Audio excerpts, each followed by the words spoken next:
শব্দ ও অর্থের সহযোগে মানব মনের ভাব কল্পনা যখন অনুভূতি রঞ্জিত যথাবিহিত শব্দবিন্যাসে তথা অর্থব্যঞ্জনায় ছন্দময় রূপ পরিগ্রহ করে, আমরা তাকেই বলি কবিতা। শক্ত লাগছে? খুব সহজে বলি, কবিতা হলো মানুষের অনুভূতি, ভাবনা, কল্পনাকে ছন্দ, শব্দের সৌন্দর্য ও অলংকারের মাধ্যমে প্রকাশ করার এক বিশেষ রূপ। হঠাৎ কবিতার সংজ্ঞা দিয়ে শুরু করছি এই পর্ব, তার কারণ হলো আজকে থেকে বেশ কিছু পর্বে আমরা কবিতার যে অন্তর্নিহিত বিষয়বস্তুগুলি সেই নিয়ে একটি আলোচনা করব। একটি না, কতগুলি পর্বে আলোচনা করব, যেখানে মূলত আমাদের আলোচনার বিষয় থাকবে কবিতার দুটি রূপ। কি কি না, তন্ময় কবিতা এবং মন্ময় কবিতা। মূলত আমাদের এই কবিতা সংক্রান্ত বিষয়ের যে আলোচনার মানে কবিতা সংক্রান্ত এই যে পর্ব, তার আলোচনার মূল বিষয় থাকবে দুটো। এক হচ্ছে মন্ময় কবিতা বা যাকে আমরা সহজে বলি গীতি কবিতা, এবং আরেকটি হচ্ছে তন্ময় কবিতা বা বস্তুনিষ্ঠ কবিতা। প্রথমে কিছু পর্বে আমরা গীতি কবিতা সম্পর্কে বিস্তারিত বেশ কিছু আলোচনা করব, তারপরে আসবে বস্তুনিষ্ঠ কবিতা সম্পর্কে বেশ কিছু আলোচনা। আশা করি এই পর্বগুলি আপনারা প্রত্যেকটি দেখবেন এবং ভালো লাগবে আপনাদের। কবিতা কাকে বলে আমি আগেই বললাম। কবিতা হতে পারে নানা রূপ এবং রসের, বিষয়, শৈলী, মনোভঙ্গির যে বিভিন্নতা এবং আকার এবং আয়তনের যে পার্থক্য, তার উপর ভিত্তি করে আমরা কবিতার দুটি রূপ পাই। একটি মন্ময় কবিতা বা গীতি কবিতা, যাকে ইংরাজিতে বলা হয় সাবজেক্টিভ বা লিরিক্যাল কবিতা, এবং তন্ময় বা বস্তুনিষ্ঠ কবিতা, যাকে অবজেক্টিভ বা ইম্পার্সোনাল কবিতা বলা হয়ে থাকে। যে কবিতা মুখ্যত আত্মভাবনামূলক, যাতে কবি সম্পূর্ণভাবে ডুব দেন তার মন এবং মননের গভীরে, তার ব্যক্তিগত অভিজ্ঞতা যাতে প্রকাশিত হয়, তাকেই কিন্তু মূলত বলা হয়ে থাকে গীতি কবিতা বা মন্ময় কবিতা। আর অন্যদিকে কবি যখন তার ব্যক্তি সত্তাকে পেরিয়ে বাইরের বস্তু জগতের অভিমুখী হন, তার মন যদি অন্তর্মুখী না হয়ে বহির্মুখী হয়, বাইরের ঘটনাবলীর আঘাতে যে কবিতা তৈরি হয়ে ওঠে, তাকেই আমরা বলে থাকি বস্তুনিষ্ঠ কবিতা বা তন্ময় কবিতা। মন্ময় বা গীতি কবিতায় কবি মনের সংবেদন এবং অনুভূতির নিবিড়তাই প্রধান। অন্যদিকে বস্তু জগতের কবিতায় উপলব্ধির প্রকাশই কিন্তু প্রধান হিসেবে দেখা যায় তন্ময় কবিতার ক্ষেত্রে। এবার আমরা প্রথমে আজকে অন্তত আলোচনা করে দেখব মন্ময় কবিতা বা গীতি কবিতা সম্পর্কে কিছু কথা। এই যে মন্ময় কবিতা কাকে বলে? যে কবিতায় একান্ত ব্যক্তিগত আবেগ অনুভূতিকে এক সাবলীল ও আন্তরিক গীতিপ্রবণ ভাষায় কবি ব্যক্ত করেন, তাকেই আমরা বলে থাকি মন্ময় কবিতা বা গীতি কবিতা। গীতি কবিতা শব্দটির সঙ্গে আমাদের বিহারীলাল চক্রবর্তীর দ্বারা খানিকটা চেনা পরিচিতি হয়েছিল, কথা আমরা বলতে পারি বাংলা সাহিত্যের ক্ষেত্রে। কিন্তু এর অনেক অনেক আগে থেকে মন্ময় কবিতাই ছিল কিন্তু মূল কবিতা। এই মন্ময় কবিতা দিয়েই কিন্তু কবিতার যে পথ চলা, সেটারও শুরু হয়েছিল। তার কারণ কি? কারণ এর সঙ্গে মানুষের ভাব এবং অনুভূতির যোগ রয়েছে। তবে প্রথমেই বলে রাখি, কথা মনে রাখতে হবে যে হৃদয়োত্থিত ভাবের প্রকাশ তথা ব্যক্তিগত আবেগের অভিব্যক্তি মানেই যে সেটা গীতি কবিতা, তা কিন্তু নয়। ভাবকে বিশ্বাসযোগ্য ও অবশ্যম্ভাবী বাচনিক রূপ ধারণ করতেই হবে। এই গীতি কবিতার যে ইংরাজি প্রতিশব্দ, তা হলো লিরিক্যাল কবিতা। এই লিরিক শব্দটি লায়ার, গ্রিক শব্দ লেয়ার বা লায়ার, এই সব নামক একটি বাদ্যযন্ত্র থেকে এসেছে।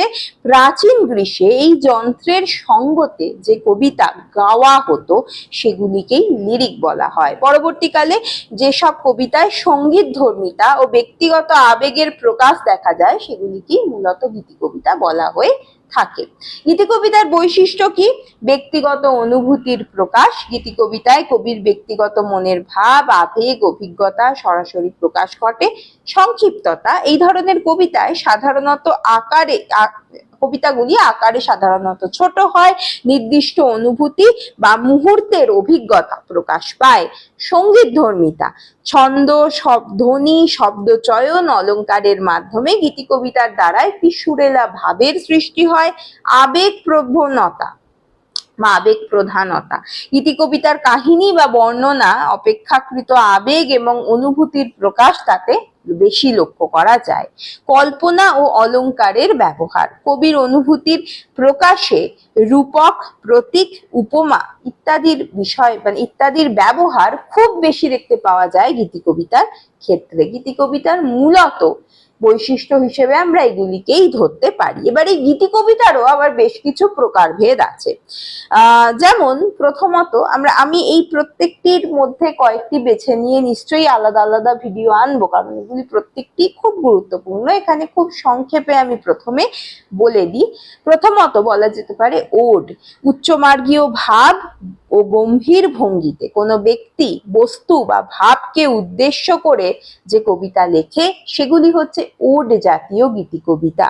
ব্যালাড, গীতিধর্মী আখ্যানমূলক কবিতা যা সাধারণত লোককাহিনী বা ঐতিহাসিক ঘটনার উপর ভিত্তি করে নির্মিত হয়।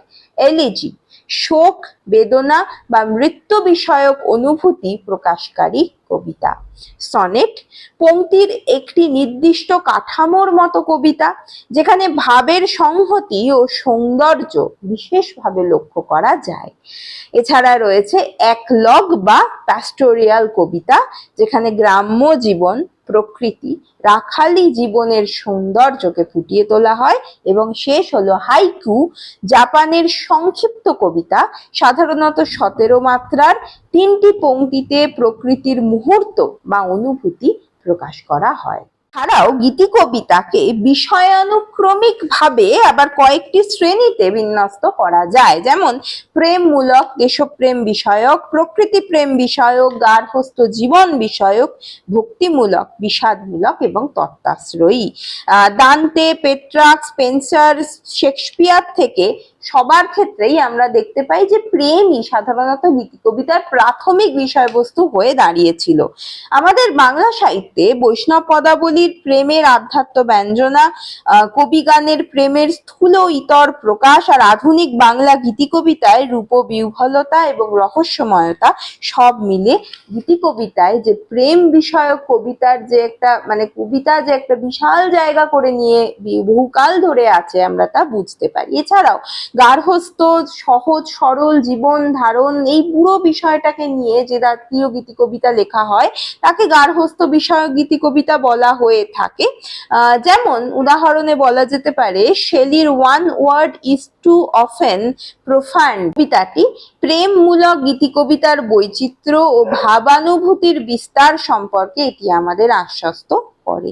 স্বদেশ প্রেম, বিশেষত দেশপ্রেম বোধক যে কবিতা, যেখানে আমরা ওই দেশ সম্পর্কে একটা উদ্দীপনার সঞ্চার লক্ষ্য করা যায়, সেই জাতীয় কবিতার মতো আমাদের বাংলা সাহিত্যে অন্তত প্রচুর আছে।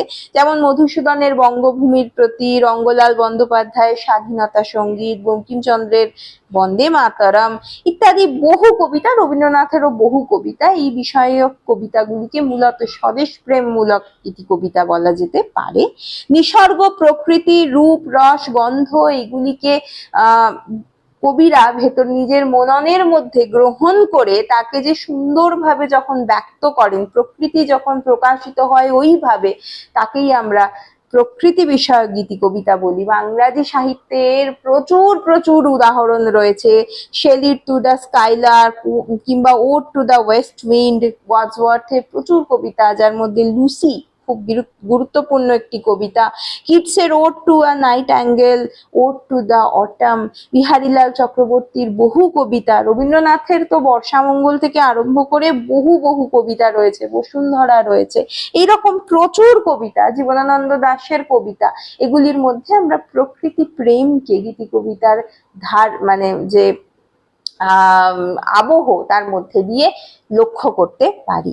আপনাকে নিয়ে কেন্দ্র করে প্রচুর গীতিকবিতা কিন্তু আমাদের বাংলা সাহিত্যে রয়েছে, যার মধ্যে সাধক কবি রামপ্রসাদের পদাবলী থেকে রবীন্দ্রনাথের গীতাঞ্জলি সবটার মধ্যেই একটা উচ্চ মার্গের ধর্মীয় ভাবনার প্রকাশ ঘটেছিল। এছাড়া ব্যক্তিগত বিয়োগ যে বেদনা সেটা বারবার গীতি কবিতার মধ্যে ফুটে উঠেছে। প্রথমে দেখতে গেলে গীতি কবিতা কিন্তু এই জাতীয় কবিতাই ছিল। এছাড়াও পরবর্তীকালে আমাদের আমাদের বাংলাদেশেরও বহু কবির রচনার মধ্যে আমরা এই বিয়োগান্তক কবিতার যে রূপ রস সেটা দেখতে পাই। বিশেষ করে আমাদের মহিলা গীতি কবি যারা ছিলেন তাদের লেখার মধ্যে তো প্রচুর ভাবেই রয়েছে। এছাড়া মিল্টন, শেলি, মধুসূদনের আত্মবিলা, বিহারীলাল চক্রবর্তীর বহু কবিতা, এই সমস্ত কবিতার ক্ষেত্রে আমরা এই বৈশিষ্ট্যগুলি গীতি কবিতার লক্ষ্য করতে পারি। বর্তমান কালে গীতি কবিতার থেকেও যে বস্তু নির্ভর কবিতা, তার যে ভাবনা তা আমাদের বেশি করে আন্দোলিত করে, নিঃসন্দেহে সত্যি কথা। কিন্তু তা সত্ত্বেও বলা যেতে পারে গীতি কবিতা মানুষের অন্তর্জগতের সব থেকে স্বাভাবিক ও স্বতঃস্ফূর্ত প্রকাশ।